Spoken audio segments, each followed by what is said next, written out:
Assalamualaikum warahmatullahi wabarakatuh. Apa kabar anak-anakku yang berada di kelas 5?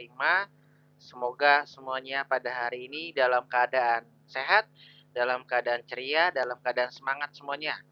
Anak-anak, sebelum kita memulai pembelajaran pada hari ini, alangkah baiknya mari kita membaca basmalah terlebih dahulu.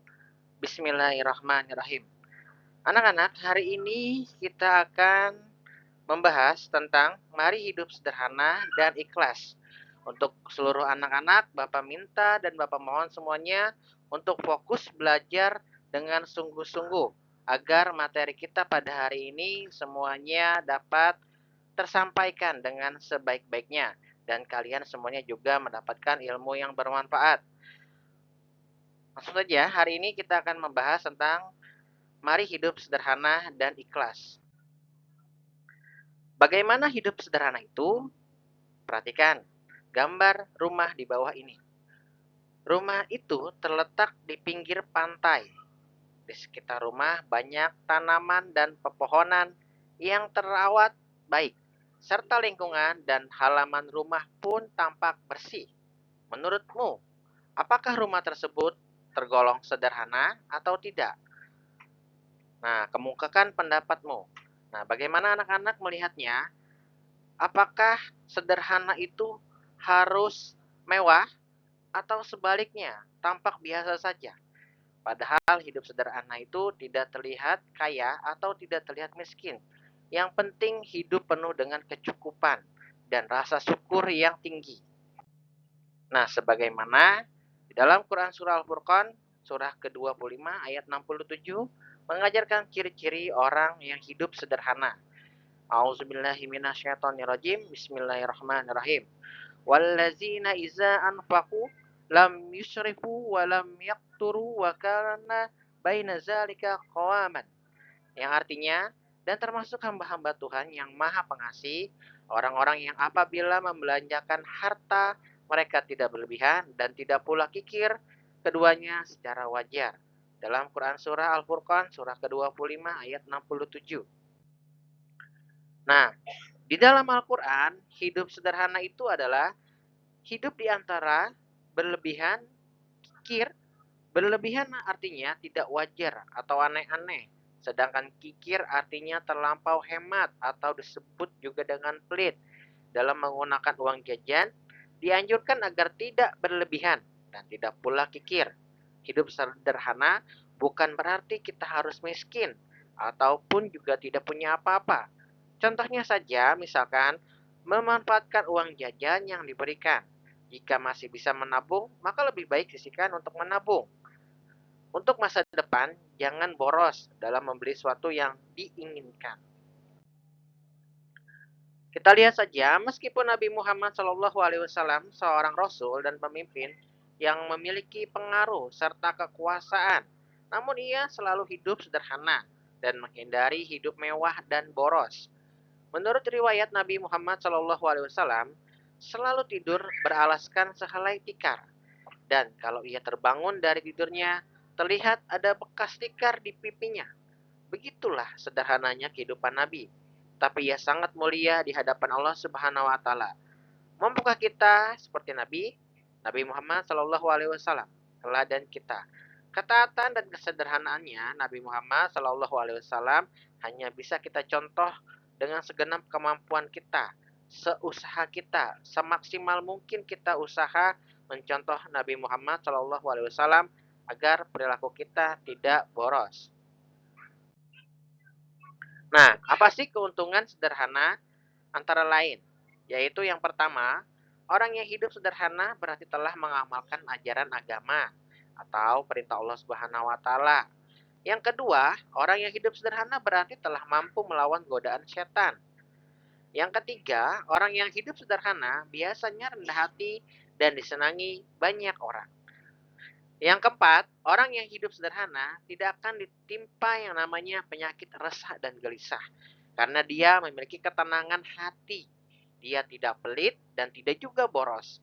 Orang yang hidup sederhana tidak akan pernah mengambil harta orang lain.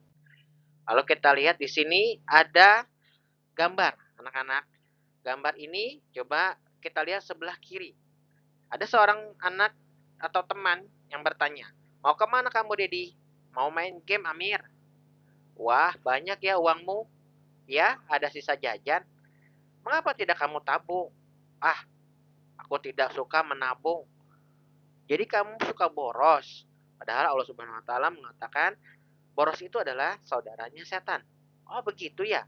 Kalau begitu aku tidak akan boros lagi deh." Nah, ucapan si Amir. Nah, di sini juga dijelaskan di dalam surah Al-Isra, surah ke-17 ayat 27. Berbunyi, "A'udzubillahi minasyaitonirrajim. Bismillahirrahmanirrahim.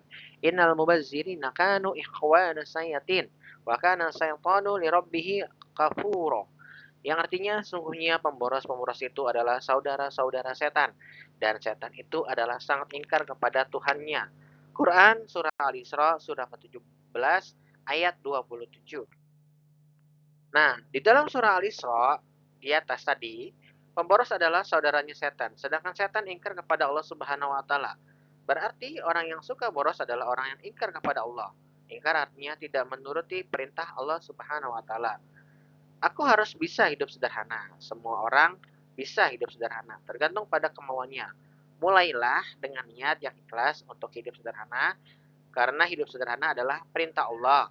Mulailah dengan membiasakan makan, minum sederhana tidak berlebihan, menggunakan uang jajan sesuai kebutuhan pokok saja, membeli pakaian tidak selalu mengikuti tren, demikianlah seterusnya. Kalau hidup sederhana tidak dimulai dari sekarang, maka sikap boros itu pun akan berlanjut sampai hari tua. Bahayanya nih, kalau sikap boros itu suatu ketika tidak dapat terpenuhi, maka timbullah berbagai macam permasalahan seperti gelisah, marah, mengambil barang orang lain, dan menghalalkan segala cara untuk memenuhi hawa nafsu kita. Selanjutnya, kita akan membahas tentang materi mari ikhlas beramal. Apa ikhlas itu? Nah, ikhlas adalah bersih, bersih dari kotoran. Ikhlas adalah perbuatan hati, karena ikhlas itu ada di dalam hati. Misalnya saja, kalau dikatakan ikhlas bersedekah, artinya memberikan dengan hati yang bersih karena Allah. Contoh lain, misalkan Pak Ahmad membantu dengan ikhlas.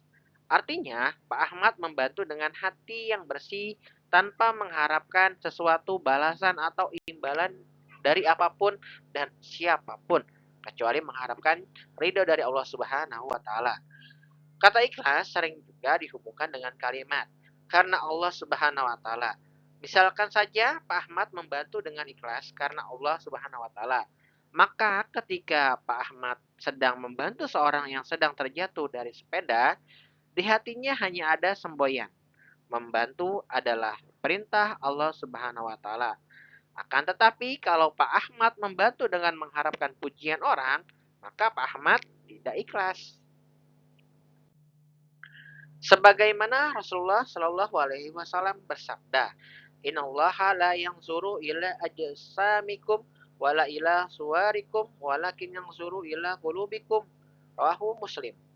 Sesungguhnya Allah Subhanahu wa taala tidak melihat atau menilai bentuk tubuhmu dan tidak pula menilai kebagusan wajahmu, tetapi Allah melihat keikhlasan hatimu.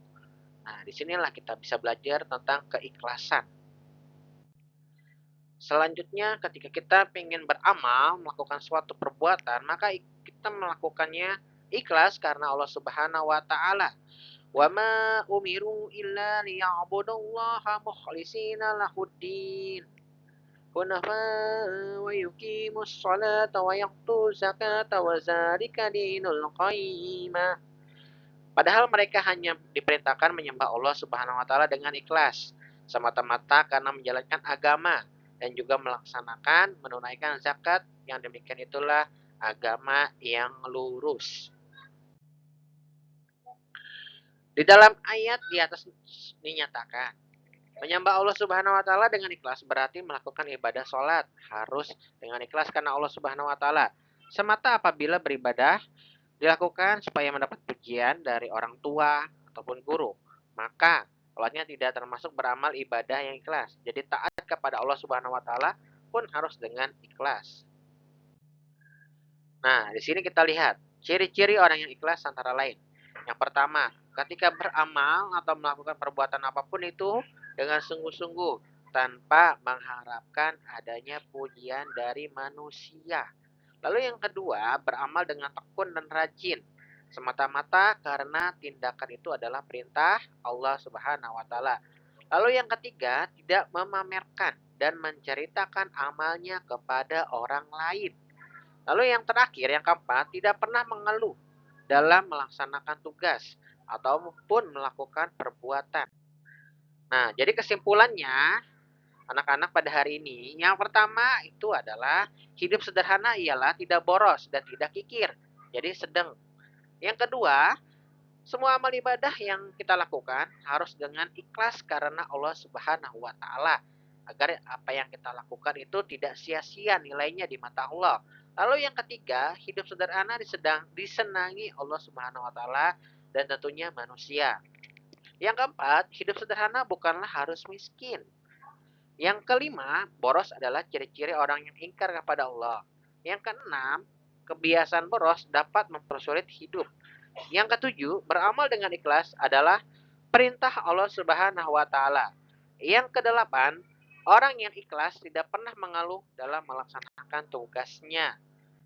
Nah, anak-anak perhatikan ada soal. Soal ini adalah sebagai latihan untuk kalian. Silakan anak-anak keluarkan buku tulis agamanya, lalu silakan anak-anak menulis di buku tulis agamanya.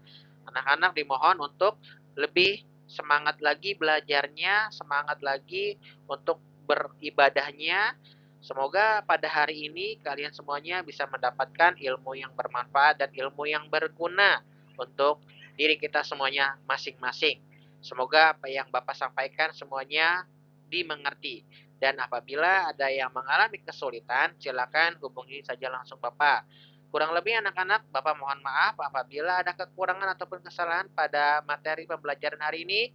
Billahi taufik wal hidayah. Wassalamualaikum warahmatullahi wabarakatuh.